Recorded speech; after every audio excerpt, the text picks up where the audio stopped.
there's always a risk if you're going to talk about steps 10, 11, and 12, you're going to lose anyone that's not yet at steps 10, 11, and 12. So I've got to put a bit of context to this. I know there are a couple of people who are new. I don't know how much you know about recovery. So, some basic points. My last drink was on the 24th of July, 1993, when I was 21. My home group is Group 12 in San Antonio. Um, what else is true? Um, Tiny recap. What makes me an alcoholic and an addict is that when I have one, I'm off to the races, and I'm idiot enough to go and have the first one again and again and again. And it's not really because I'm dumb, it's because there is something in my brain which grabs the controls, and then I'm back off to the pub or to the this or to the that. And let me tell you, I found a number of neat things to do since I've been sober, which kind of trigger the same, like non-chemical ways of triggering the same reaction. So I've had problems with food and with sex and with romance and with all sorts of things. So I'm abstinent on everything now. So there we have it. Also, if you've been having trouble with the not drinking part of the program, which is one of the most important parts of the program, it may be helpful for me to share my experience of I was trying to stop drinking from the age of 18 to the age of 21. The last 6 months of that was in AA, and I failed. I just kept drinking. I kept having the first drink.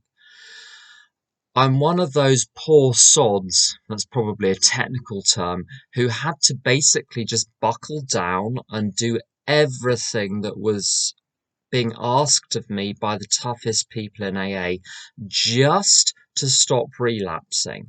Like, forget any other benefits of the program, just to not relapse. I had to pedal a hell of a lot harder than most of the people around me.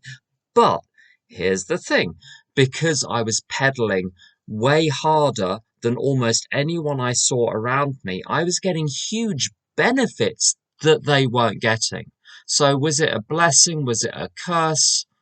I think honestly it was a blessing at the end of the day that I had to do such a lot of work just to stay sober, because I started to get a glimpse of what is on offer through the world of recovery, which I wouldn't have got if just going to meetings had kept me sober. Um, the 5 elements of recovery for me: meetings, contact with other people, have a sponsor, have a daily program, get through the first 9 steps properly but quickly. Properly but quickly. Um, I know some people have done the steps in a weekend and have recovered from that. I've seen it go the other way. Um, I've seen people take 10 years to get through the steps, and I don't envy that. If it takes 10 years, it takes 10 years. Don't beat yourself up. But from the people I've sponsored, 6 to 9 months seems pretty average for getting through the steps. Some people get through in somewhere between 6 weeks to 3 months. It's never less than 6 weeks by doing it properly. So, what the first 9 steps do, they do a number of things.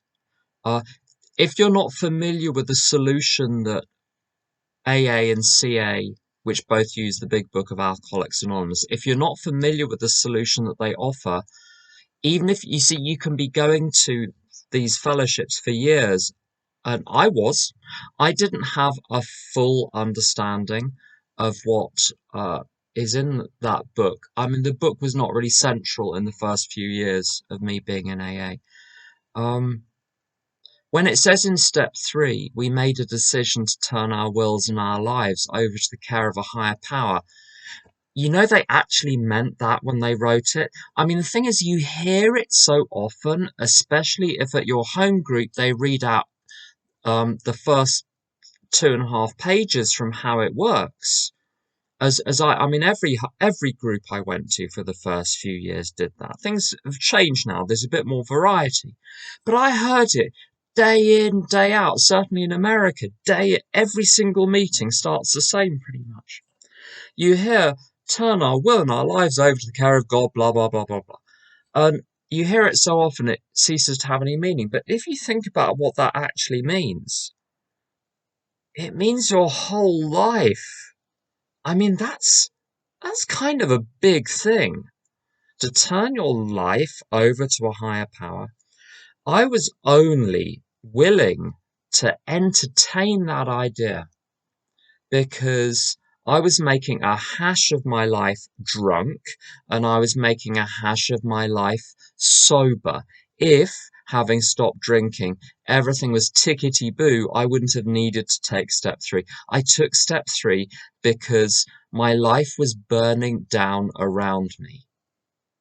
Um, Give me a good example. Well, I was like suicidal the whole time. That's enough to motivate you.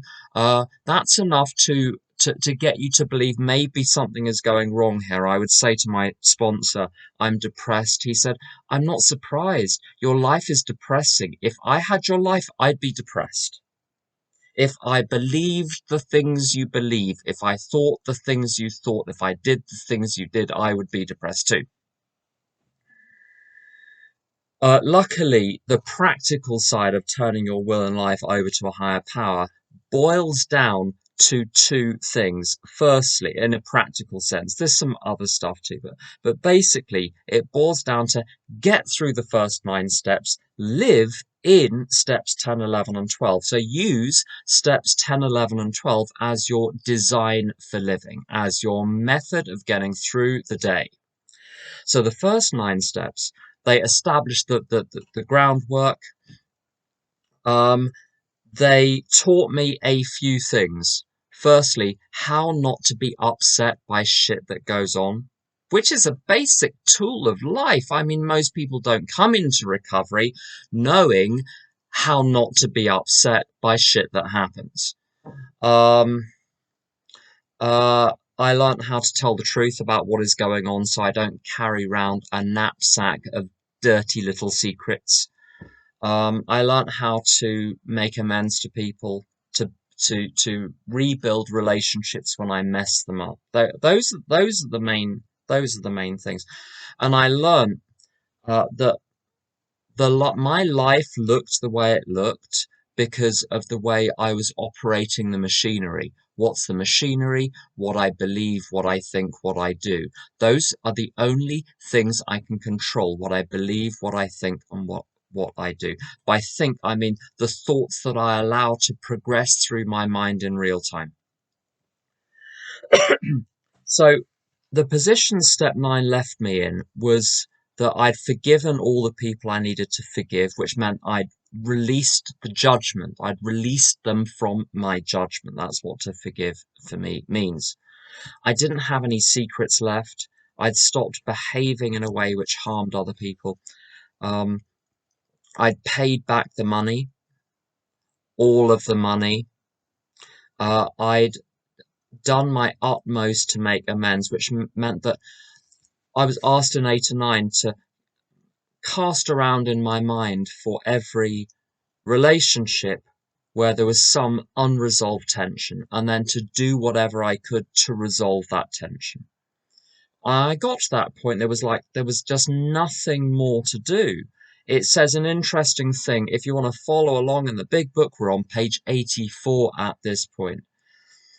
It says we've entered the world of the spirit, which is a bit of a kind of woo-woo thing to say. But what it means is, you see, I spent my whole life up to that point being the victim of what was going on around me. And don't get me wrong, there was some, if you'll pardon my French, there was some real shits in my life when I was growing up. There were people that did wicked things, right? So this is not to say that people did not act in a bad way to me and around me.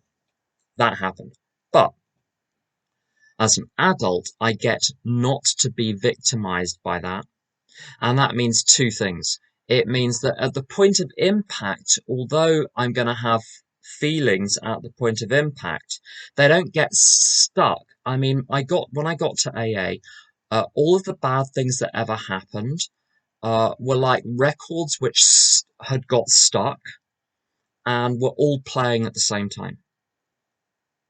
And living in the world of the spirit means that uh, although I have feelings, they come, then they go again. Feelings did not come and go, they came and stayed and then built up one layer upon another until all you've got is this raucous cacophony of noise.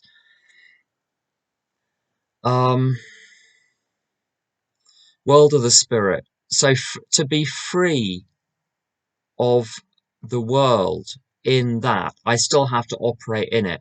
I still appear to be being carried around by a physical form, or maybe I'm whatever operating the physical form. But so I'm still in the world. I still do stuff. I have a job. I have two jobs. In fact, I have a business and I teach.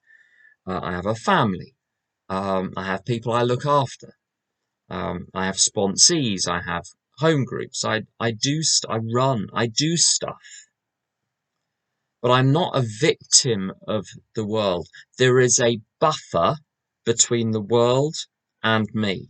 So that when I'm tempted to react to something, I look at how my brain is reacting to it and I say, do I really want to pick that up? Yes or no? And when I'm in my right mind, the answer is often no. Just put it back down again. I do not need to react. Detachment does not mean that I'm brain dead. Detachment means that I don't fly into some kind of squawking rage when something unpleasant happens. I don't spiral into a pit of anxiety and despair when something alarming is on the horizon. It means that my emotions have become lights on the dashboard of the car. They're still there, but I don't go into panic stations just because my emotions are doing some stuff.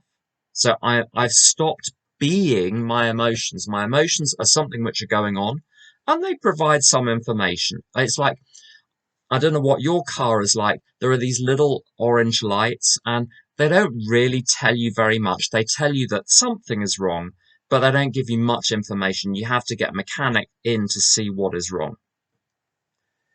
Um, and it's the same with the emotions, that they'll tell you that something needs looking at, but not much more than that. They're not articulate creatures' emotions. It requires intellect to go in there and examine what is actually going on to look at the facts.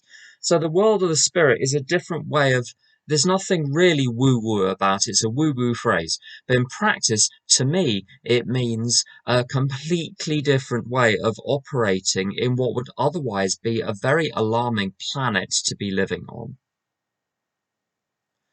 So I'm here, I get to deal with it, and don't get me wrong, I have bad patches.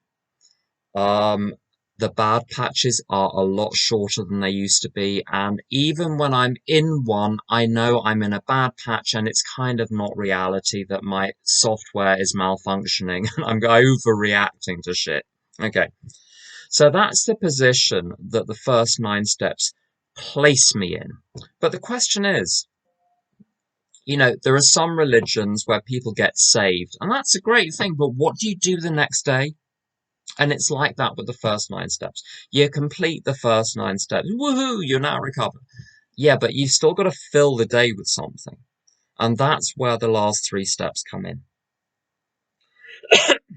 And I think the best way to understand the last 3 steps is as a package deal, that they operate together. I don't think it makes sense when you're taking the steps to sort of take step 10 and then just do that for all, and then take step 11 and then take step 12. I think they operate together. When AA started, they used to whip people through the steps very, very quickly, matter of days or sometimes hours. Now, there is a view that if that's how they did it originally, that's best. And we haven't learned anything since then. Like, they got it right first, and since then, everything has been gradually deteriorating. So we need to back it up a bit, backpedal to 1937 and just do what they did then. And that's a view, and that's, everyone is allowed to have a view. But it's interesting in the big book. So, according to the people themselves that wrote it, of those who came to AA and really tried, half got sober straight away, another half got sober after some relapses, and with the remaining, half got sober straight away, 1/4 got sober after some relapses, and the remaining quarter showed some improvement. Now, that might look like really good statistics if you compare it to the world of recovery today. But you've got to compare like with like. They didn't say of those who came to AA and showed some kind of interest by attending a meeting. They said of those who came to AA and really tried. And in 1993, when I got sober, I said to Maureen, you don't need to know who Maureen is, but she was great. She's still great. Still alive, still sober.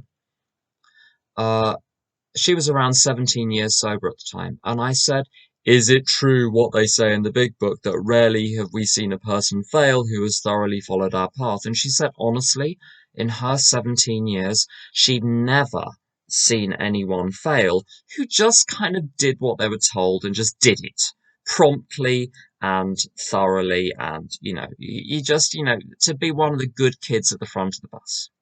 She'd never seen anyone fail. Occasionally, there is a bit of sputtering of relapses at the beginning. Occasionally, there's a nasty little shock after a year or two. You drift off course and people slip and then they come back straight away. And I'd say that's been my experience, my observation. I can only really talk about the people I've sponsored because they're the only ones I've seen up close. The people in meetings, you don't know what's going on. With sponsees, you know what's going on, usually. And I've never seen anyone fail. There's one or two cases where people were very ill with something else, where that had a big impact. But that's vanishingly rare. So I think this is just an opinion. I think we've learned a few things from since 1939, and we've taken what they learnt and built on it. And I think we're more successful now. If, we give people the free choice. Do you want to do this program? We're not going to force it on anyone. So if you don't want to do it, that's fine. But of those who really try, I just don't see people failing. Now, the background, that's a background to this point. When the program was devised, it was devised to be taken on board basically all at once. So as soon as I have a sponsee who's committed to the program, they may not formally be on step 3. We may still be looking at step 1, but they've basically committed to the program, to this being the solution. I show them steps 10, 11, and 12. People say the steps are in an order for a reason. Yeah, because our numbering system doesn't allow branching. If you write a list, you got to put them in some order. It doesn't mean that you have to complete step 10 in some way before you can even think about step 11. That's not how it was designed. You make a list. It doesn't mean that they're sequential in time necessarily. My experience, the first 9 steps, you have to do the 1, 2, 3, 4, 5, blah, blah, blah. But 10, 11, and 12, they operate as their own cycle. And when you take step 3, it's going to give you a little instruction on page 63. It says, God provides, or the higher power, let's keep it neutral. I've got a Jesuit friend who refers to God as the higher power, so I should refer to God as the higher power as well. So the higher power gives me everything I need to be okay as long as I do 2 things. Number 1, stay close to the higher power. Second thing, try to do the right thing, do the next indicated action. It's described in the book as perform his work well. translated into language I can stomach, is do the next indicated action when, all the time. Okay, so what is the next indicated action? Step 12. Having had a spiritual awakening as the result of these steps, we try to carry this message to other alcoholics and to practice these principles in all our affairs. Now, that spiritual awakening, it's not like you're like, bzzz, and then step 12, ping, and there's this like sudden explosion. It happens right from the beginning. So I went to my first meeting and I had like an explosive spiritual experience at my first meeting. I came away from that with the awareness, oh my God, people literally stay sober. I had no idea that people that drank the way I drank could stay sober. And there was a whole room of them. I didn't even need there to be a whole fellowship with millions of people in different countries. Just one room was enough to blow my mind. Now, I did drink again because I didn't take actions based on that spiritual awakening. So it started there and progressed through the other steps. So even if you've come to a meeting and you've had a shift within you based on attending that one meeting, you have started to have a spiritual experience. It may not feel like that. It may feel like hell, but you've had some kind of shift. A spiritual experience simply means a move from one level of experiencing the universe to another level of experiencing the universe. So when a baby is born, it moves from one experience of the universe where everything is cozy to another experience of the universe where the first thing that happens is that it is slapped. So maybe the first thing that happens when you get into AA is you feel this like huge emotional slap. Oh my God, I'm never going to be able to drink safely again. The game is up. It's a bit of a slap, but it's also part of a spiritual awakening. So don't do down those experiences. They're part of what the spiritual awakening is. And as soon as you have one of those, you can help other people. So like 2 days in, 3 days in, you can say to someone, the shaking will probably stop fairly soon. There is hope. People who are a day sober can often relate only to people who are 3 days sober or 7 days sober. Um, right from the beginning, you can help other people. Um, I was really self-obsessed when I got to AA. Um, uh, and I remained pretty self-obsessed for a long time. But I remember in my early days, my friend Melody, her higher power was Wales. Now we thought it was you know, the Celtic principality to the west of England. It was actually the aquatic mammal. But anyway, whatever it was, it worked for her. So she had this higher power, and her higher power's will for her, channeled through her sponsor, was to basically help newcomers. And whenever you saw Melody, there were 4 or 5 newcomers like following her. To this meeting, to that meeting, to coffee, to the restaurant, to the park, to the blah, blah, blah. And um, Melody was great. I mean, Melody was sober, and Melody was kind of nuts that she was sober. I think she was literally the happiest person that I met in AA in my first year. And she was the one that was always most surrounded by newcomers. I don't know what message she was carrying, but she was trying. You see, this is the thing. You don't, well, I don't know enough to carry the message. Oh, dummy. You are the message. You are the message. The higher power is not limited by any of my limitations. The higher power works through me. I don't help anyone. The higher power helps people through me, and I have to place myself like with other people for them to be helped. So it's not about having like some special skill. My friend Megan had a Hell's Angel a lesbian Hells Angel biker as her sponsor in a rural part of Texas. And someone said to her, "Little Missy, you got the wrong sponsor." And she said, "Yeah, but I've got the right higher power." So God will work through whoever is placed in front of you, regardless of what anyone thinks, regardless of what the individuals themselves think about what's going to work, what's not going to work.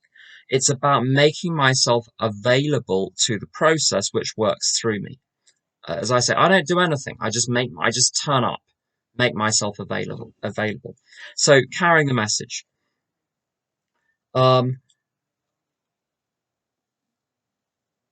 I don't know if any of you have ever gone to outside professionals. And I'm not going to express a view on outside professionals, but I'm going to share some experience, which is you don't get, well, I've never got to ask them what their lives are like. You're not really allowed to ask questions. Um, once I had a therapist and I wanted to explain something I was attending a synagogue at the time and I said, just to know, um, uh, how much to explain. Are you Jewish? And the therapist said, if I said yes, how would you respond? He wouldn't even ask a basic question. The reason AA works is that the reason I trusted Doug, who was my first sponsor, was because he wasn't this kind of stony faced professional with that sympathetic little nod. He was a human being at my home group who was just clearly enjoying his life. There was no way. You can't hide it. If you have it, you can't hide it. If you don't have it, you can't convey it. Now, not everyone is everyone else's cup of tea. Just remember that. But the reason I wanted to do the program was because I trusted the people that were presenting it to me because they were doing better than me. That was all. And this was visible. We had it read earlier. His whole deportment shouts at the new person. This is someone with a real answer. Practice these principles in all our affairs. So the principles honestly are not very complicated. It takes years to get the hang of them, but the principles are not very complicated. What does it mean to practice these principles in all my affairs? Um, there's a quotation I wish I'd got ready. It talks in the 12 and 12 about the legitimate satisfactions of recovery. And it talks about obligations squarely met, which is a good phrase, which means I need to meet the obligations in my life. First and foremost to myself, you put your own oxygen mask on first. There's no good trying to run around saving people if your whole life is burning to the ground. So I've got an obligation to keep my show on the road. Uh, I was told, I said I didn't, when I was new, I said, I don't have any money. They said, get a job. And I said, there's nothing, I don't know how to do anything. I have no qualifications or skills. They said, get a terrible job. So I got a terrible job. I needed to start looking after myself. And I, I people have been paid a lot of money to try and do something about my low self-worth. Now, I did have low self-worth. I thought I was a piece of whatever. But I also, thought that on any given topic I was right and you were wrong. So how is that low self-worth? That's something else. If you think you're right about everything, that's not. And here's the funny thing about low self-worth. I thought I was worthless.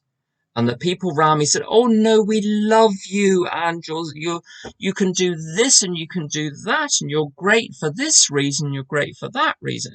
The way people do. Whether it's true or not, they say it. It's what people say to someone with low self-worth. You've got everything to live for, all of that sort of crap. Now, the thing is, I believed me that I was worthless over them who said I wasn't. So I actually was holding my own views in much higher esteem than I held anyone else's. Is that low self-esteem or is that something else? Is that me um, feeling bad because I can't live up to my ambitions to outshine everyone else? Not low self-worth, something else.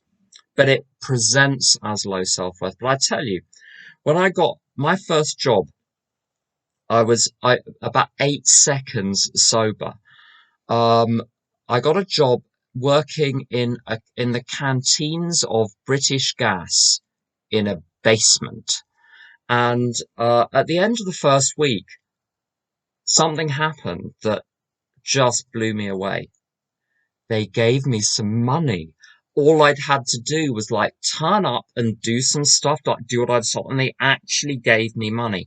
I didn't need to like wheedle it out of them. They just gave it to me in a little brown paper bag. I could spend the money. I got more self-worth out of doing that than sitting in front of Jungian analysts. No problem with Jungian analysts. They're great. They're a wonderful thing. But I got self-esteem by getting a job in a canteen in a basement of British Gas, which I did because a housewife from Wimbledon told me to. Okay. So that's how I started to get self-worth. Now, the self-worth question, it's a big question, but ultimately the answer to it, if you're wondering where it is in the big book, it's on page 28. It talks about all of us being children of a living creator. In other words, like everyone is of infinite value because they're made of the same stuff. If you have a cat, they have kittens. The kitten is made of cat. It's made of the same thing that gave birth to it. If we're children of a living creator, then we're made of the same stuff. We're spirit. I mean, it's senior to us, but we're made of the same stuff. I mean, you can believe it or you can not believe it, but unless you've got a better alternative for working out what your value as a human being is, then you might as well go with that one. It's not a new idea. They didn't make it up in the big book, so you can trust it.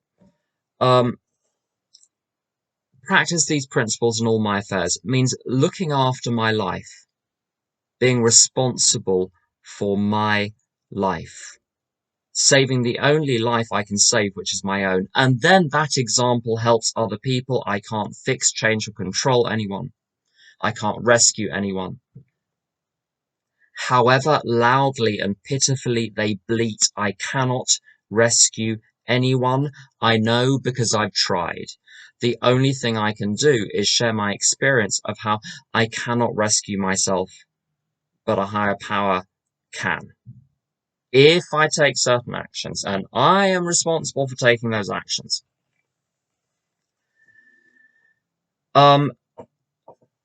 The principles of the program. Now, there is an awful lot of material in the traditions, the 12 traditions, which are very helpful for how to get on with other people.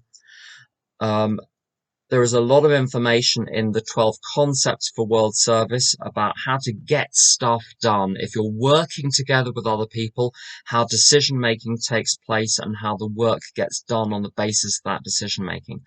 But honestly, 95% of the principles of the program can actually be summed up in about 30 seconds. So I'm just going to wing this one. I haven't prepared this.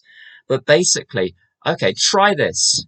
Be useful, cheerful, and kind. Forgive everyone for everything. Tell the truth. Pay your way. Mind your own business. Keep your big fat mouth shut. Look after people that can't look after themselves. Look out for people who are downtrodden and help them because they might not be able to help themselves. That will keep you busy for 10 to 20 years. Like literally, that's enough to be going on with. I still haven't quite cracked the kind. I'm a lot better than I used to be, but I think quickly and my mouth moves faster, and it's not a good combination. So I've still got room to grow on those. Now, the question is, how do you get through the day? I mean, that was a major question when I was new. You wake up, you want to die, there's no point. How are you going to get through the day? My basic waking state was, doom. I didn't need to dread the future. I was successfully dreading one day at a time. The answer in case anyone hasn't read out these page numbers to you, pages 84 to 88 of the big book are your basic design for living. If you want to know how to live, that's where it is. Confusingly, you kind of need to start in the middle of that on page 86, bottom of 86. On awakening, we consider our plans for the day. It's a really good idea to have a plan for a day. My first sponsor, he used to call me Princess, I think possibly because he didn't know my actual name. It didn't bother me. He gave me his attention. That was much more important than knowing my name, but I'm sure he knew my name. But he said, Princess, you're not good with unstructured free time. This is true. You give me 5 minutes to myself, and basically the first 37 things I think of are mischief. I still need to, my capacity for basically being a human wrecking ball in my own life is undiminished by 27 years of recovery. The difference now is that wrecking ball stays safely mothballed most of the time. But how I structure the day, how I structure the week is of utmost importance, because I'm just winging it is just dangerous for someone like me. Other people can wing it. I can't. I need a basic structure. What I've been taught to do, and by the way, when it says we consider our plans for the day, and just a second, by the way, step 11 talks about prayer and meditation. Now, if you're doing the whole Buddhist thing with the cushions or the candles and the chanting and all that, that's wonderful. Hooray. We're pleased. Keep doing it. But when they wrote the word meditation in the steps in 1939, there weren't many Buddhists in Akron, let me tell you. They did not mean that. What they meant was concentrated thought, deliberate concentrated thought to create a dialogue with the higher power. So you're talking to the higher power, and hopefully the higher power is talking back to you. And also it says if you have a religion, practice the religion. If you have other practices, practice those other practices. Those are good things. But without the core thing, I mean, I know a lot of very religious people. Would make your toes curl how religious some of the people I know in AA, but they had to learn how to have a relationship with God by, copying builders and plumbers and people who don't believe in God. That's the amazing thing. They've got a higher power, but they don't believe in a traditional God necessarily. But I've learned how to have a relationship with God from people who practice the AA program, and this keeps a meditation, concentrated, directed thought. So you say to the higher power in the morning, what am I going to do today? But before you do it, you say, God, please direct my thinking. Please divorce my thinking from self-pity, self-seeking, and dishonest motives. It's all written out there on 86. Do literally what it says. The actual words are fine. And it's because my mind wants to scurry in every imaginable direction. But that verbalized commitment to basically, I want to do the right thing. I want to have a day which is filled with constructive activities will get you most of the way there. What I aim to do on a daily basis, therefore, is to plan out the day in advance together with the higher power. And there are some other prayers about being free from self-will. But you can pray for yourself, but only in as far as those prayers or those that help would then help other people. It also gives me something to do at night, step 11. It gives me the opportunity to look back at the day. It says, on retiring, we constructively review our day. Now, this sounds like it's step 10, but in the book they put it in step 11, so let's trust what they said. Let's say it's step 11. It says step 11, nightly review. Certainly the content is very like an inventory. Where was I selfish? Where was I dishonest? Where was I resentful? Where was I afraid? Do I owe an apology? Is there something I need to discuss with someone else? If you ask yourself, is there anyone I need to apologize to? And then you just pause. Is there anything I need to discuss with or disclose to someone else? And just pause. Sit there with a pen and a piece of paper, maybe. Some things will occur to you. I don't do a complex written analysis when I do this review. It's under the heading of meditation. So this is a chance for me to communicate with the higher power and not with a piece of paper. If you need a piece of paper to help you, knock yourself out. But if you don't want to use a piece of paper for the Step 11 review, you're not breaching anything that it says in the big book. But if it helps, use it. If it doesn't, don't.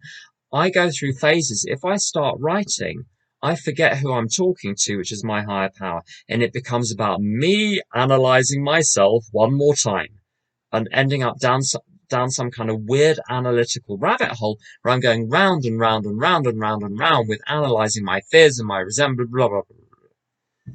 Crazy. I end up crazy. It says right at the end of the instructions for that little review, please be careful not to wander into worry and remorse and morbid reflection. I'm like, you could have told me at the beginning. I will get to that having completely lost myself in worry, remorse, and morbid reflection. Honestly, I can't do more than 5 minutes of a nightly review because there's just, the law of diminishing returns. With every additional minute, you're getting less and less out of it. In the first 5 minutes of doing that review, I can come up with enough that needs changing in my life for 3 months. I don't need to spend any longer. One of the things that I've learned as well, and this I've had to learn this the hard way. In step 4, I learned that there is no justifiable resentment. Even if people have behaved badly, there's no point in getting upset about it. It doesn't change anything. There is no justifiable resentment. There's no helpful fear. It doesn't mean there's helpful caution. Prudence is a virtue, but prudence is not like this. It's not an emotional thing. It's an analytical thing. It's coolly observing that there is a danger and then avoiding it. In the theory test, the driving theory test, where nowadays, well, it was when I did it. They put you in front of this computer screen, and they show you a video of a car going along a road, and you've got to click whenever you see a danger ahead that you have to avoid as a driver or be careful of because of as a driver. So someone walking into the road or someone about to cross the road with a ladder or something like that. And that's what caution is. It's about looking ahead, observing that there is some kind of risk or threat, and calmly and quietly taking appropriate action, either to prepare for it if it's unavoidable or to swerve it if it's avoidable. Prudence and caution don't mean rushing around squawking because something bad might happen. That's losing your head. That's losing my head. There is never a good reason to lose my head. There is never a good reason to resent someone.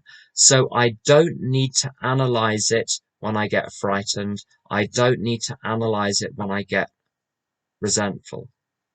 I need to apply the solutions which have already been given on pages 67 and 68. So when I'm resentful, I withdraw the judgment. I withdraw my demands or expectations of the other person.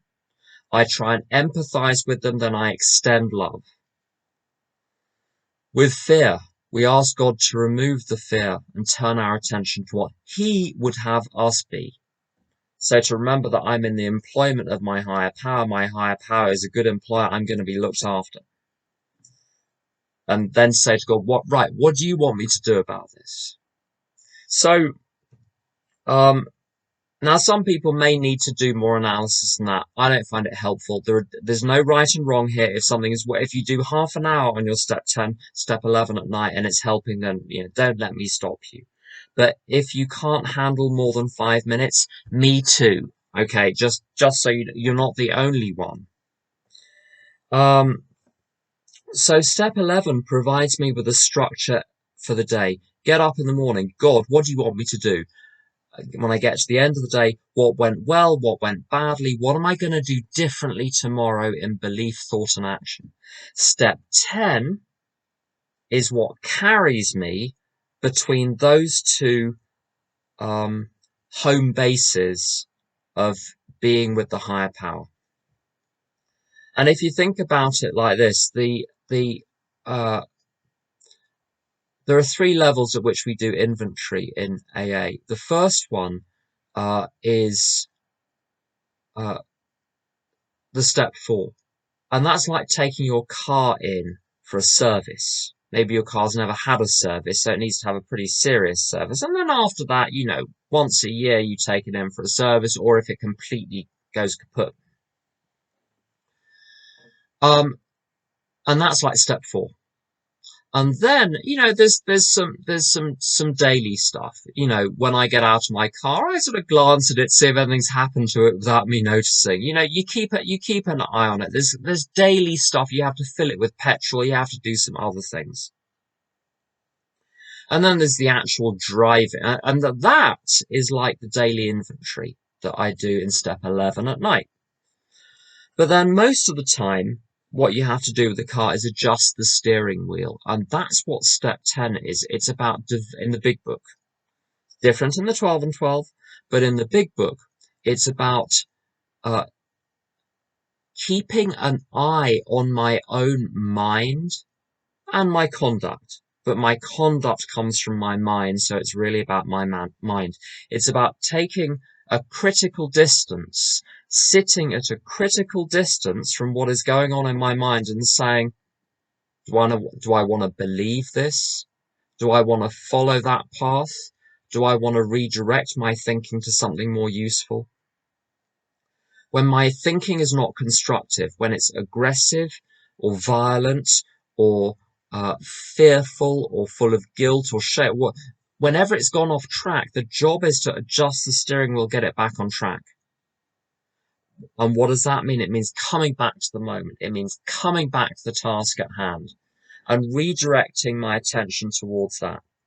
And it says on page 85, every day is a day when we must carry the vision of God's will into all of our activities, which I translate for me into how can I contribute to this situation? How can I be present in this situation? It's about coming back to the moment again and again and again and again and again, and not letting myself get lost on these mental sidetracks, because that's where all the trouble happens. My mind is like one of these medieval German forests. There is a clear, simple path that leads all the way through it. There we go. There's a clear, simple path, well lit, which leads all the way through it, but there's darkness on either side, and there are wolves and bears and other stuff in there, witches. So I just need to stay on the path, and the present moment is always safe. The present moment is always safe. 2 last points. It says on page, I think 59, about the higher power, may you find him now. Now, the double meaning of that, I don't think it's intended, but the double meaning of that is you find the higher power in the present, not in the past, not in the future. And the last point, someone I was sponsoring got very, very panicky a few years ago. And she was relatively nearby, so I said, come round. And she came and sat in the kitchen. And she was telling me about, oh, my daughter's done this and my husband's done this and blah, blah, blah, blah, blah, blah. And I said, what can you hear? And, you can hear a washing machine, you can hear a car go by, you can hear a dog in it.